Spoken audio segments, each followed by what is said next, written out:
This is the second installment in our series of videos, pointing out the lies and red flags in E Jean Carroll's own account of how she was sexually assaulted by Donald J. Trump, following their chance meeting in a high-end department store in 1995 or 96.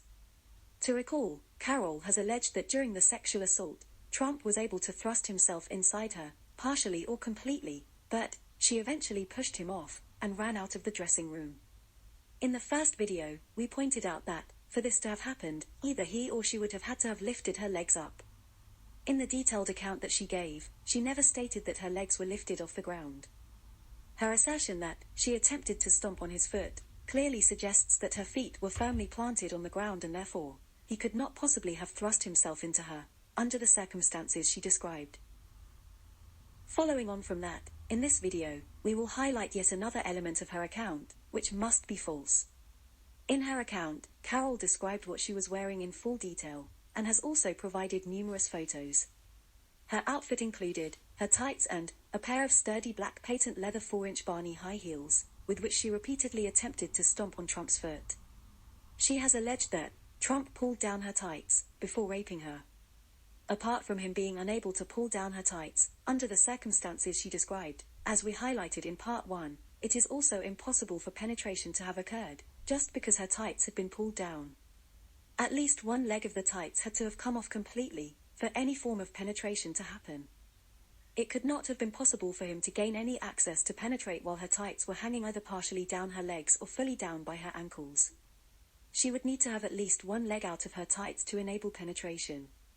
To have at least one leg out of her tights, she would also need to have taken off her 4-inch Barney's high heels which, she was reportedly attempting to stomp on Trump's feet with throughout her alleged rape.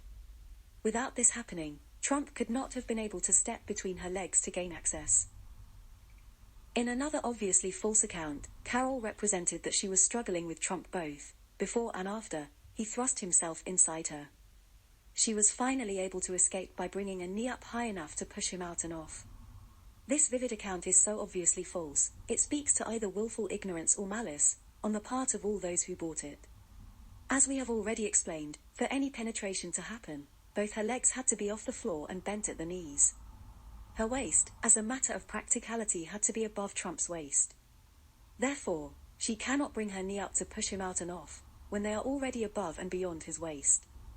The only way she can push him out and off, in this case, would be with her hands and hips. It should be recalled that Carroll has represented that throughout her alleged ordeal she kept hold of her handbag with one hand while fighting off Trump with only the other. And I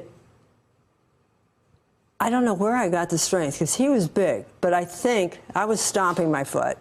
I have my handbag in this arm. I never put it down. I'm holding it. I have no idea. The only reason I know I'm holding it is because when I got out in the street, I still had it in my hand. So somehow I got my knee up and pushed him back. And the minute he backed up, I was out the door. It is therefore self-evident that this account provided by Carroll must be false, because it does not support her allegation that he penetrated her. Not only did Carroll not report that any of the events mentioned above happened, but, critically, they could not have happened, under the circumstances she described. It is a sad indictment of the state of journalism and the media today, that we have not come across any reports questioning the obvious falsehoods and inconsistencies in Carroll's description of the alleged sexual assault. We once again invite any viewers, who have any such information, to send it to us. We are also not aware that Carroll has ever been asked why a divorced, 52-year-old agony aunt, who had by her own account, endured multiple sexual assaults, dating back to age 12, would deem it appropriate to revert from her stated aim of exiting the store, and opt instead to act as a shopping consultant for a casual acquaintance, who did not know her name. Why did a self-acclaimed feminist, with her credentials, think it proper to follow another woman's husband into a store dressing room to try on lingerie, and allow him to place lingerie against her body, and then laugh as he assaulted her sexually? In making her allegations, Carroll joined a list of some 15 other women, with her claim getting a much higher profile and literally dwarfing theirs.